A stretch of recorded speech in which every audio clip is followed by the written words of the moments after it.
قرآن پاک میں اللہ تبارک و تعالیٰ نے ایک سورہ جنات کے متعلق اور ان کے حالات کے بارے میں ذکر فرمایا ہے۔ ایک سورہ ہی اللہ نے نازل فرمایا جس کا نام ہی سورہ جن ہے۔ اس کی پہلی آیت میں یہ ذکر کیا جا رہا ہے کہ اللہ تعالیٰ نے فرمایا، اے نبی صلی اللہ علیہ وسلم آپ ان لوگوں سے یہ فرما دیجئے کہ میرے پاس وحی بھیجی گئی ہے، مجھ پر وحی نازل کی گئی ہے کہ جنات کی ایک جماعت میرے پاس آئی اور انہوں نے قرآن مجید سنا۔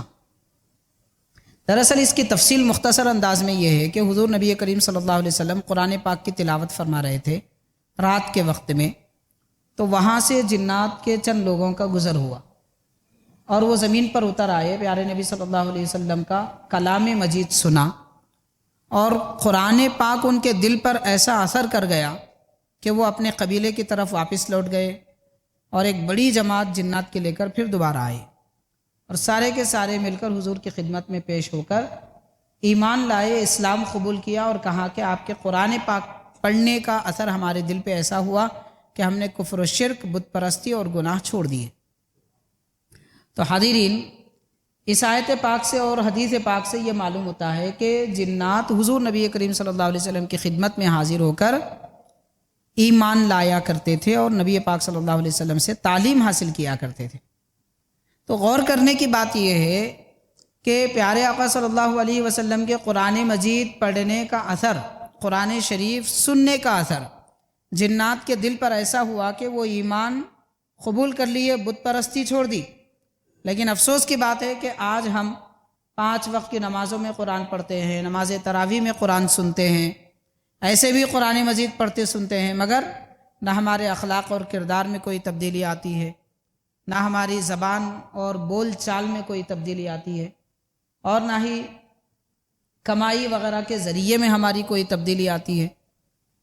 حاضرین کرام، غور کیجئے، قرآن شریف کا اثر جب جنات پہ ہو سکتا ہے تو ہم مسلمانوں پہ کیوں نہیں ہوگا؟ اگر نہیں ہو رہا ہے تو اس کا معنی وہ مطلب بالکل واضح ہے کہ جنات کے دل بھی نرم تھے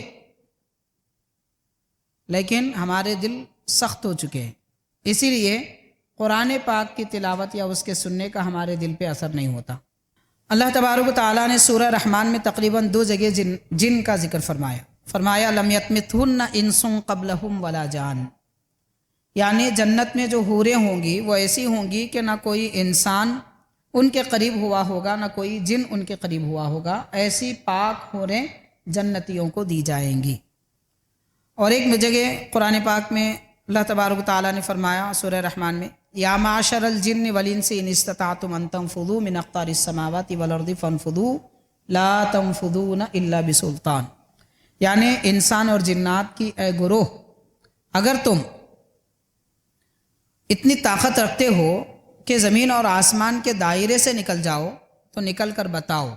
اگر تم نکل جاؤ تو بھی اللہ کی قدرت میں ہی رہو گے۔ یعنی اللہ تعالیٰ کی قدرت ایسی ہے کہ اس سے کوئی نکل کے جا نہیں سکتا۔ اب جیسے آج کل لوگ سمجھ رہے ہیں، کہہ رہے ہیں کہ ہم فلاں فلاں مقام پہ چلے جائیں گے۔ حاضرین کرام، پہلے تو زمین اور آسمان چیر کر کوئی دوسرے جگہ جا ہی نہیں سکتا، کیونکہ اللہ تعالیٰ نے اپنی قدرت کا احاطہ اس میں بنایا ہے، جنات اور انسان کو اس میں بسایا ہے۔ اگر چلا بھی جائے، مان لے،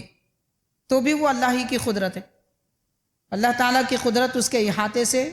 باہر کوئی نہیں نکل سکتا۔ جیسے مثال کے طور پر اگر ہم کسی جگہ کام کرتے ہیں، کسی آفس میں یا نوکری کرتے ہیں، اور کوئی ظالم ہے، سخت بات کرتا ہے، وقت پہ تنخواہ نہیں دیتا،